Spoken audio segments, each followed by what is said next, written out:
गंगा को मैला करने में प्लास्टिक की अहम भूमिका है। हमें कुछ करना होगा। हर कोशिश के पीछे एक प्लान होता है। किसी को तो शुरुआत करनी होगी। पाइपलाइन बिछाने के लिए इस पेड़ को काटना पड़ेगा। ये महज पेड़ नहीं है, हमारे शहर की सांसें है। इसे बचाना होगा। लेकिन क्या करें?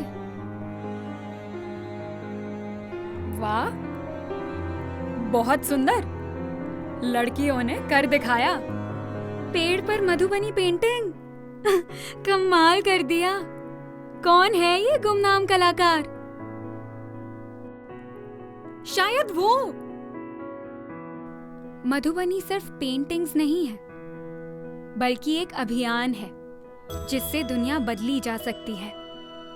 हमें सभी लोगों को साथ जोड़ना होगा। और प्लास्टिक का क्या करें? उसे रिसाइकल करके दोबारा इस्तेमाल लायक बनाना होगा। लेकिन ये सब अकेले नहीं होगा, और लोगों की जरूरत पड़ेगी।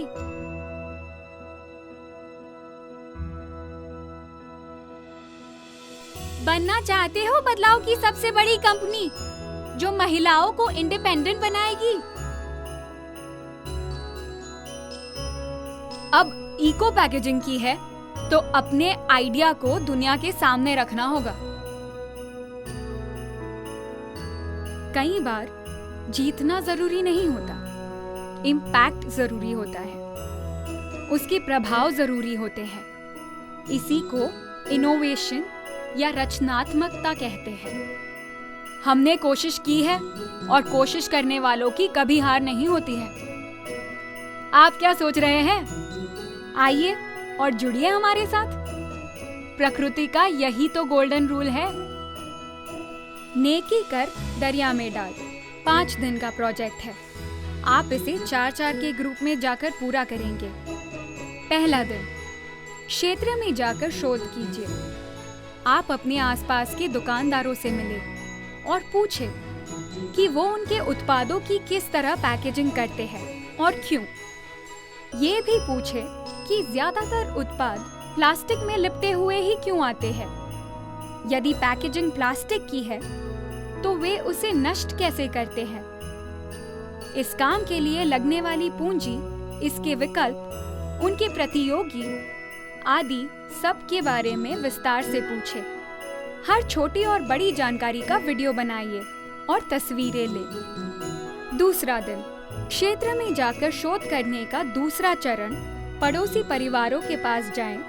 उनसे पूछे कि वो महीने में कितनी चीजें खरीदते हैं, उनमें से कितनी चीजें प्लास्टिक की पैकेजिंग में आती है, और यदि उन्हें ये चीजें पर्यावरण संरक्षक टिकाऊ चीजों की बनी हुई जैसे जूट की पैकेजिंग में मिले तो क्या वो इसके लिए अधिक कीमत देंगे। तीसरा दिन, बाजार में जाकर शोध। उन दुकानों में जाइए जहां पर्यावरण संरक्षक पैकेजिंग में उत्पाद बिकते हो। ये कौन से उत्पाद है और उनकी कीमत क्या है, इसकी एक सूची बनाइए। अब उन दुकानों में जाइए जहां प्लास्टिक के पैकेजिंग में उत्पाद बिकते हैं। उन उत्पादों की सूची बनाइए और कीमत भी लिखे।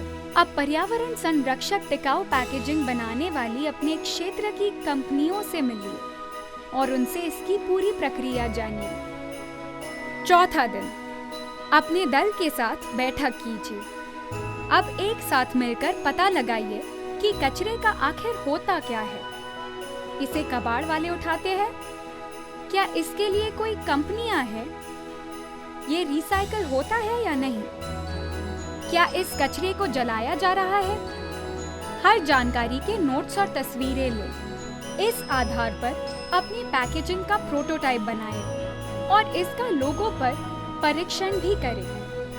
5वां दिन, अब जब आपके पास सारी जानकारी आ चुकी है तो एक दल के तौर पर अपनी व्यवसाय योजना बनाकर उसे अपनी शिक्षिका को मूल्यांकन के लिए दें। इसके बाद आप एक और गेट अ प्लान कहानी देखें। फिर उसकी शोध योजना पर कार्यवाही भी करें, क्योंकि दुनिया प्लास्टिक की पैकेजिंग के बेहतरीन विकल्प का बेसब्री से इंतजार कर रही है।